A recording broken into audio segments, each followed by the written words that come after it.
परमेश्वर पिता की महिमा हो और आप सभी को ख्रिस्त यीशु में मेरा जय मसीह एवं स्वागत है आज के आराधना के दिन में, जो कि परमेश्वर ने अपने लोगों के लिए और उसके अपनी महिमा के लिए ठहराए हैं। चौथा, ताड़ना समस्या के समय हमारी प्रार्थना कैसे हम प्रभु को समर्पित करते हैं, इस प्रकार से हम प्रार्थना करते हैं। अय्यूब की प्रार्थना के विषय में हम देखेंगे 5 अध्याय का 17 से 19 पर।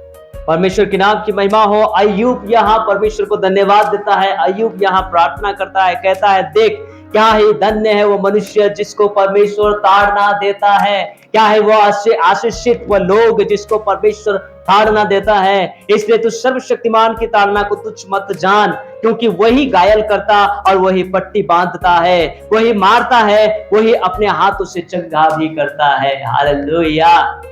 तो यहाँ हम क्या देखते हैं, उस घोड़ों की कहानी याद आती है कि वो घोड़ा को क्यों मारा था मालिक ने, और बाद में मालिक ने उस मारे हुए जगह में मरहम पट्टी किया, अर्थात उन्हें नहलाया, धुलाया, तेल लगाया और नरिशिंग किया, है ना। मालिक ने ही मारा और मालिक ने ही उसको माया किया, और बाद में इतना प्यार दिया कि घोड़ा खुश हो गया और मालिक की हर बात मानने लगा।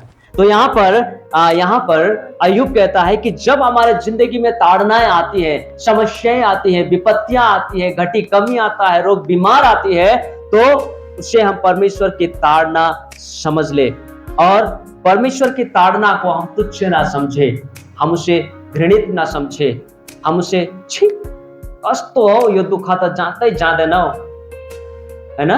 हम लोग जब दुख आते हैं, समस्या आता है, तो हम लोग ऐसे करते हैं के लोदर लाग्यो ज्यादा नहीं, यो लोदर चाहिँ कहिले शेष हुन्छ।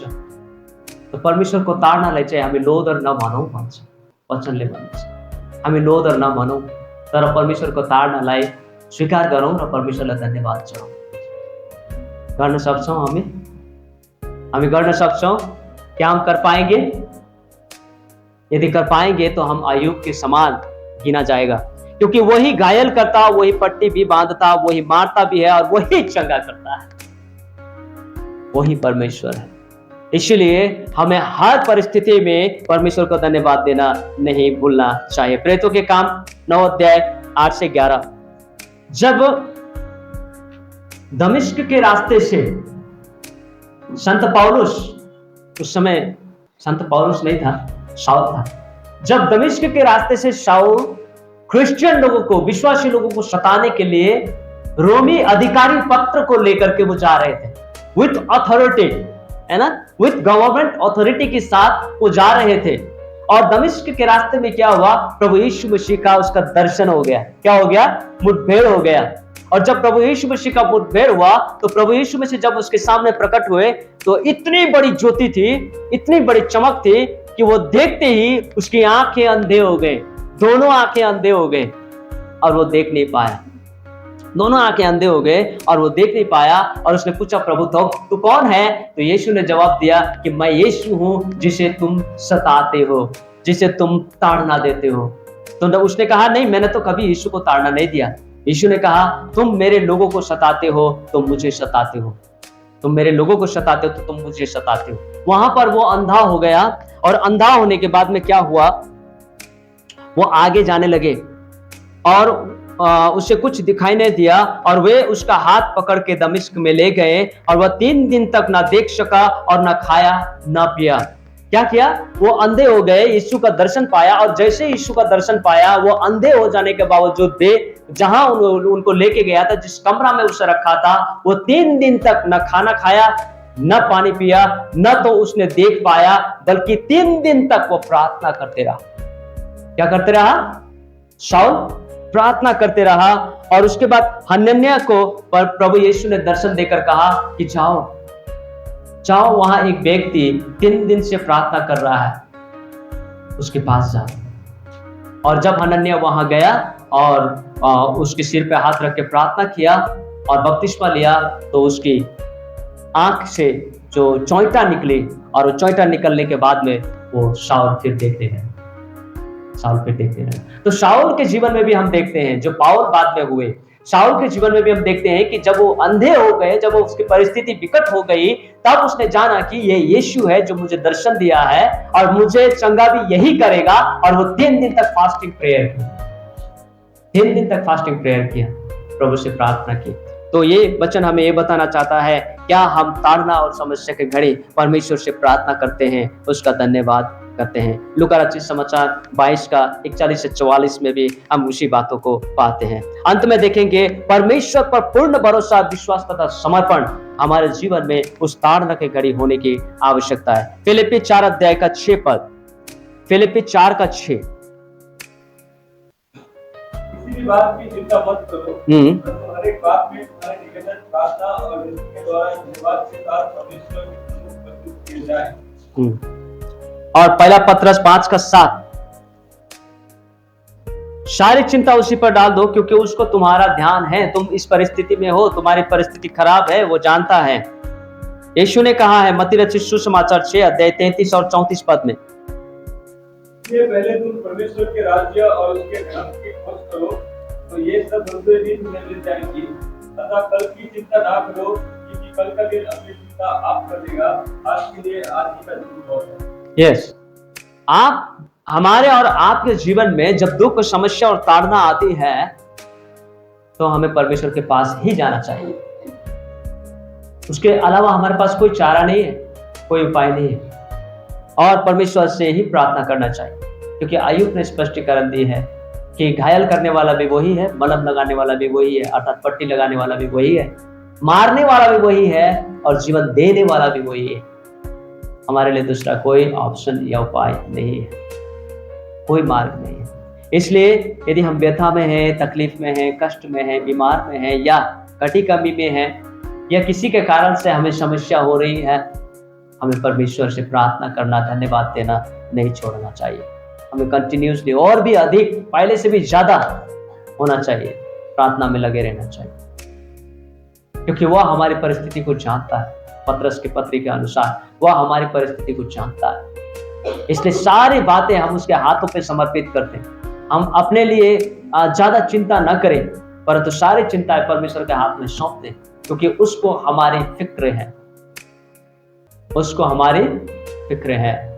सो परमेश्वर हम सभी को वो सामर्थ, वो शक्ति, वो बल प्रदान करे कि हमारे विकट परिस्थिति में हम परमेश्वर के सामने खड़ा रह सके, हम परमेश्वर के प्रति वफादार एवं ईमानदार रह सके। पहली बात, जब हम अन्य जाति से विश्वासी बन जाते हैं तो क्या ताड़ना और समस्या हमारे जीवन में नहीं आती है, और पहले से ज्यादा आती है। और उस वक्त हमें अपने आप को तैयार करना है। वो इसलिए आता है क्योंकि परमेश्वर हमें निखारता है और हमें सिद्ध बनाता है। दूसरी बात है, हमने देखा परमेश्वर धर्मी विश्वासियों को ताड़ना और समस्या में पड़ने क्यों देता है। वो इसलिए देता है ताकि वो धर्मी व्यक्ति परमेश्वर की नजर में सिद्ध बन जाए और वह सिद्धता में प्रवेश करे।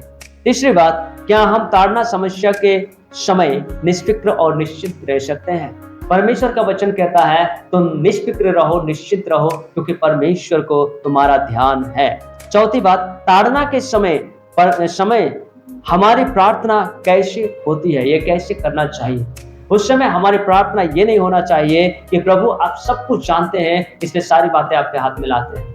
परमेश्वर चाहता है कि हमारी क्या समस्या है उसको हम परमेश्वर को प्रकट करें। क्या हमारे बेसिकली ये समस्या है, स्पेसिफिकली हमारा ये समस्या है ना, उसको परमेश्वर के हाथ में रखना चाहिए। यदि आपको रुपया पैसा का घटी कमी है तो आप ना कहें कि हे प्रभु आप सब कुछ जानता है, मेरी जरूरतों को पूरा करें। अब प्रभु कौन सा जरूरतों को पूरा करेगा, कौन सी जरूरतों को पूरा करेगा। आपके रुपया पैसा की आवश्यकताओं को पूरा करेगा, या अपने आपके बाल बच्चों को सुधारने की आवश्यकताओं को पूरा करेगा, या बाल बच्चों की पढ़ाई लिखाई की आवश्यकताओं को पूरा करेगा। कौन सी आवश्यकताओं को पूरा करेगा।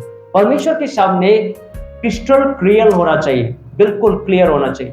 परमेश्वर चाहता है कि हम अपनी समस्या को खोलकर उसको बताएं, छिपा कर लुका कर नहीं। वो जानता है सब कुछ, लेकिन एक स्पेसिफिक जो हमारी समस्या है जिससे हम गुजर रहे हैं वो परमेश्वर को बताएं और उससे हमें वो छुटकारा दे।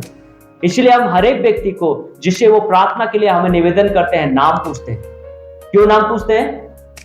प्रभु आज फलना ने, है ना, प्रभु आज ना वो ब्रदर ने, कौन ब्रदर ने पता नहीं, वो ब्रदर ने निवेदन किया है, उसका ये समस्या है, प्रभु आप कृपा दृष्टि करें। हम प्रार्थना तो कर दिया, लेकिन कौन ब्रदर ने? उसका नाम तो हमने बोला ही नहीं। यदि नाम नहीं बोला तो स्पेसिफिक किसको मदद करेगा? परमेश्वर। किसका सहयोग करेगा? परमेश्वर। इसलिए नाम हम पूछते हैं प्रार्थना के, बता सके परमेश्वर को, बता सके परमेश्वर को जानकारी दे सके। इसलिए हमारे जो स्पेसिफिक समस्या है उस समस्या को खोलकर परमेश्वर के सामने रखे तो वह हमारे निवेदन सुनेगा। बहुत सारे यूथ लोग हैं जो अपने जीवन साथी के लिए शर्माते हैं प्रार्थना करने के लिए, और वो स्पष्ट प्रकार से नहीं कहता है। वो कहता है प्रभु मैं कब तक अकेला रहूंगा? प्रभु कहता है तू अकेला थोड़ी है, तेरा माँ बाप तेरे साथ है, तेरे भाई बहन तेरे साथ है, मंडली तेरे साथ है, तू अकेला कहाँ है? कौन सा अकेलापन का बात कर रहा है? परमेश्वर का स्पष्टीकरण दो ना, तभी तो परमेश्वर आपको उत्तर देगा, है कि नहीं? तो स्पष्टीकरण हमारा होना चाहिए प्रार्थना का। यदि स्पष्टीकरण नहीं है तो प्रार्थना का उत्तर हमें सटीक प्रकार से नहीं मिलता। चौथा है पांचवा है परमेश्वर पर पूर्ण भरोसा रखना चाहिए। प्रार्थना जब हम समर्पित कर दिए परमेश्वर को, प्रार्थना जब अर्पण कर दिए परमेश्वर को, तो उस पर आपको भरोसा होना चाहिए, विश्वास होना चाहिए कि यस मेरा प्रभु मेरा प्रार्थना का उत्तर देगा। लेकिन प्रार्थना स्पेसिफिक होना चाहिए, स्पेसिफिक होना चाहिए, आपका प्रार्थना सटीक होना चाहिए। इधर उधर से घुमा फिरा करके परमेश्वर को बताने की जरूरत नहीं है। वो सर्वज्ञानी सर्वव्यापी परमेश्वर है, उन्हें उदाहरण की जरूरत नहीं है, उन्हें घुराने की जरूरत नहीं है, वो सब चाहता है। इसलिए अपना स्पेसिफिक प्रेयर जो सब्जेक्ट आपका है उसको परमेश्वर के सामने रखकर परमेश्वर से विनती करें, और विनती करने के बाद आप भरोसा रखें, विश्वास रखें कि आपके लिए नहीं। परमेश्वर इस वचन में हम सभी को आशीष देवे, और परमेश्वर हमें सहायता करे कि आने वाले दिनों में हम परमेश्वर का पक्का और सिद्ध बेटा बेटी बन सके। आमेन। आप सबको जय मसीह। धन्यवाद।